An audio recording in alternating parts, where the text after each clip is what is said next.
তিথি বার নক্ষত্র যোগকরণ। এই তিথি বার নক্ষত্র যোগকরণ নিয়ে আমি এর আগের কয়েকটি ভিডিওতে এই তিথি বার নক্ষত্র যোগকরণের প্রভাব কতখানি রাশিচক্র বিচারের পাশাপাশি এই 5টি জিনিস বিচার কিন্তু অত্যন্ত দরকার। এবং এই 5টি জিনিসকেই আমরা পঞ্চাঙ্গ বলি। আমরা যে পঞ্জিকা দেখি প্রত্যেক দিন, পঞ্জিকায় কিন্তু এই তিথি বা নক্ষত্র যোগকরণ এই বিষয়গুলো নিয়েই পুঞ্জীভূত থাকে, লিখিত থাকে, এবং সেই বিচার অনুযায়ী কিন্তু আমরা এই যে বছরের সমস্ত দিনগুলোকে পরিচালনা করি বা সেই দিন অনুযায়ী চলবার চেষ্টা করি। আমাদের জীবনে প্রত্যেক দিনের যেরকম রাশিচক্র বিচার হয়, প্রত্যেক দিনের যেরকম পঞ্জিকা বিচার হয়, এই প্রত্যেক দিনের রাশিচক্র বা প্রত্যেক দিনের পঞ্জিকা বিচারের পাশাপাশি যখনই কোনো জাতক জন্মগ্রহণ করলো, তাহলে ওই দিন ওই মুহূর্তে তার পঞ্চাঙ্গের পজিশন কী ছিল, এটা কিন্তু অত্যন্ত গুরুত্বপূর্ণ। তাই আমি শুরুতেই বলেছিলাম যে শুধুমাত্র রাশিচক্র বিচার করে কিন্তু একজন মানুষের ভাগ্য সম্বন্ধে সঠিক ধারণা পাওয়া যায় না। কিছু কিছু জায়গায় কিন্তু খামতি থেকেই যায়, কারণ পঞ্চাঙ্গের বিচারটা আমরা বাদ দিয়ে চলে যাই।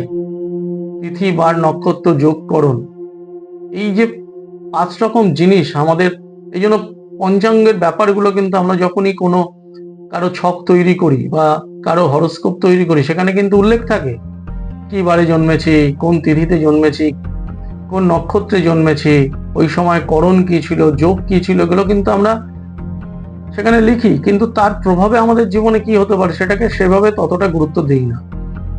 এর আগে আমি যোগ, করণ, তিথি এগুলো নিয়ে বলেছি। আজ আমি কোন বারে জন্মগ্রহণ করলে কি ধরনের ফল বা জাতক কিরকম হতে পারে তা নিয়ে বলবো। আর বলার আগে যথারীতি যেভাবে আমি বলি, অ্যাস্ট্রোলজি অন হিউম্যান লাইফ এই চ্যানেলটি কিন্তু আপনারা সাবস্ক্রাইব করবেন, তাহলে এ ধরনের ভিডিও আপনারা এই চ্যানেলে দেখতে পাবেন। এবং নোটিফিকেশনের লিঙ্কটিকে যদি অন রেখে দিতে পারেন, তাহলে যখনই কোনো ভিডিও আমি এই চ্যানেলে আপলোড করব, সরাসরি আপনারা কিন্তু সেই লিঙ্ক থেকে ভিডিওটি দেখে নিতে পারবেন। ভিডিওটি ভালো লাগলে অবশ্যই লাইকস দেবেন, এবং আপনাদের বিশেষ কিছু জানার থাকলে কমেন্টস বক্সে কমেন্টস লিখেও জানাতে পারেন। আমি চেষ্টা করব আপনাদের প্রশ্নের উত্তর দেওয়ার। বার কয়টি আমরা সবাই জানি, 7টি বার। এই 7টি বারে জন্মগ্রহণ করলে কিন্তু পৃথক পৃথক ফল হতে পারে। রবি থেকে শনি, রবি সোম মঙ্গল বুধ বৃহস্পতি শুক্র শনি, এই যে 7টি বার, এই 7 বারের কোন বারে জন্মালে কি ধরনের ফল হবে। সপ্তাহে শুরুই হয় রবিবার থেকে। রবিবারে যদি আমরা জন্মগ্রহণ করি, অর্থাৎ রবিবারে যারা জন্মগ্রহণ করেন, রবিবারে জন্মগ্রহণ করলে এ ধরনের ব্যক্তিরা, অর্থাৎ রবিবারের জন্মগ্রহণের যারা ব্যক্তি, পুরুষ মহিলা যেই হন না কেন, তারা কিন্তু একটু ধার্মিক প্রকৃতির হবেন। এদের তীর্থ দর্শনের বা তীর্থে যাওয়ার একটা ইন্টেনশন থাকে, অর্থাৎ কোথাও তীর্থ দর্শন করার একটা যোগাযোগ এলেই এরা সবসময় সেখানে আগ বাড়িয়ে যাওয়ার একটা চেষ্টা করে। কথাবার্তা সাধারণত এদের মিষ্টি হয়, এরা খুব বেশি খারাপ কথা মুখ থেকে বলে না, এবং এরা সামান্য ধনেই বা অল্প ধন পেলেই, অর্থাৎ অল্প টাকা পয়সা পেলেই একটু সুখী থাকতে ভালোবাসে। এদের অর্থের লোভ, অনেক অর্থ চাই, অনেক অর্থ চাই, এই মানসিকতাটা কম থাকে। অর্থ অবশ্যই রোজগার করবেন, কিন্তু সারাক্ষণ এরা অর্থ অর্থ করে কিন্তু সারাদিন কাটিয়ে দেন না। সোমবারে যারা জন্মগ্রহণ করেন, সোমবারে জন্মগ্রহণ করলে এদের মুখশ্রীর মধ্যে একটা সৌন্দর্য থাকে, তবে এরা বিপরীত লিঙ্গের প্রতি একটু বেশি আকৃষ্ট হন, অর্থাৎ পুরুষরা নারীদের প্রতি এবং নারীরা পুরুষদের প্রতি একটু অকারণে আকৃষ্ট হয়ে পড়েন, এবং সেসব ক্ষেত্র থেকে কিন্তু একটা সমস্যাও তৈরি হতে পারে। এরা কম কথা বলতে ভালোবাসেন, এবং এরা পার্সোনাল জীবনে অনেক খাবো, অনেক পড়বো, অনেক অর্থ লাগবে, এই মানসিকতায় ততটা বিশ্বাসী হন না।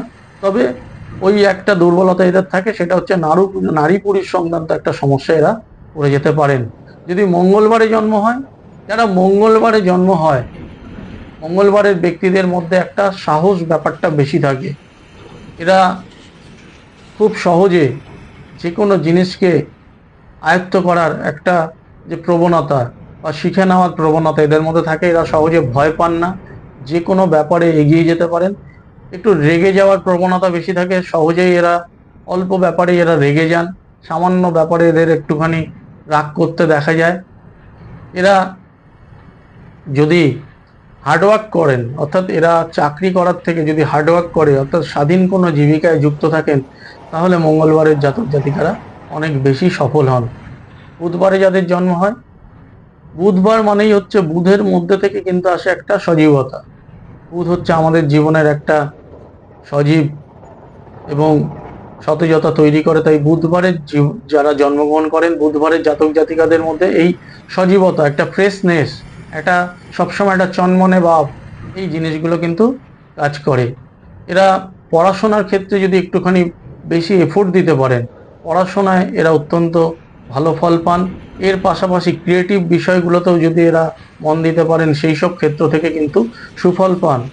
ব্যবসার তুলনায় এরা অন্যের কোনো অফিস আদালতে বা কোনো চাকরি করলে বা উচ্চ প্রতিষ্ঠানে কাজ করলে অনেক বেশি এরা সুফল পান।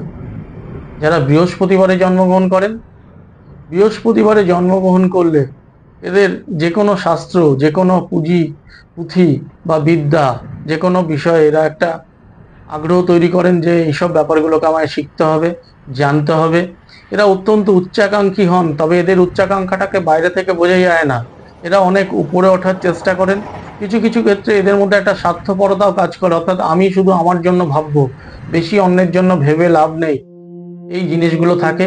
এবং এরা অনেক উপরে উঠে গেলে, অনেক উঁচু জায়গায় পৌঁছে গেলে সবসময় নিচের লোকেদের একটা এমন ভাব দেখানোর চেষ্টা করেন যে আমি তোমাদের থেকে অনেক উপরে, আমাকে সম্মান করো, তাহলে আমি তোমাদের হেল্প করবো। অর্থাৎ এদের মধ্যে একটা অহং কাজ করে, যদিও এরা জীবনে অনেক সুপ্রতিষ্ঠিত হতে পারে যদি এরা পরিশ্রম করে।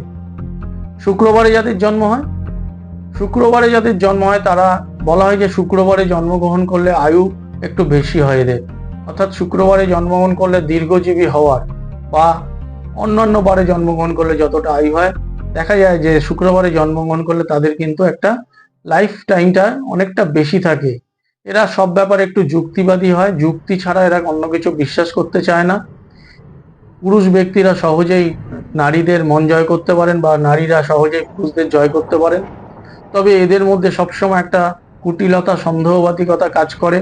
অন্যের ভালো মন্দর ব্যাপারে এরা খুব বেশি সমালোচনা করে। ফলে সেই সব করতে গিয়ে জীবনে এরা অনেক সময় নিজের ঠিকঠাক জিনিসগুলোকে ভুল করে ফেলে। শেষবার শনিবার, শনিবারে জন্মগ্রহণ করলে কি হয়? শনিবার দিন জন্মগ্রহণ করে, অর্থাৎ যারা শনিবারে জন্মগ্রহণ করলে এদের মধ্যে লোভ, এই ব্যাপারটা একটু কম থাকে। এদের মধ্যে জীবনে অনেক বেশি সাফল্য পাবো, অনেক উপরে উঠবো, এই যে একটা উদ্যম, এই উদ্যমের একটা অভাব দেখা যায়। এরা অন্যের থেকে উপকার পেলেও যেহেতু এদের মধ্যে উপকার করার প্রবণতাটা কম থাকে, তাই অনেক সময় এরা ভুলেও যান, অর্থাৎ কৃতজ্ঞ হন। অনেক সময় কর্মসূত্রে এরা বিদেশে যান বা অনেক দূরে বাস করেন। হঠাৎ করে ঝুট ঝামেলায় জড়িয়ে পড়ার একটা টেন্ডেন্সি থাকে। দেখা যায় যে এই যারা ঝুট ঝামেলায় বেশি জড়িয়ে পড়েন, বেশিরভাগ লোকেরই দেখা যায় যে শনিবারে জন্ম। শনিবারে যাদের জন্ম হয় তারাই হঠাৎ হঠাৎ ঝামেলায় জড়িয়ে পড়া। এদের সাধারণত মাড়ি, দাঁত, এই সংক্রান্ত ব্যাপারে রোগে ভোগার একটা টেন্ডেন্সি থাকে। অনেক সময় এরা অবৈধ কোনো কাজকর্ম করেও সেখান থেকে রোজগার করে। তাহলে দর্শক বন্ধুরা, 7টি বারে জন্মগ্রহণ করলে কি ধরনের ফল আসতে পারে সংক্ষেপে আমি জানালাম।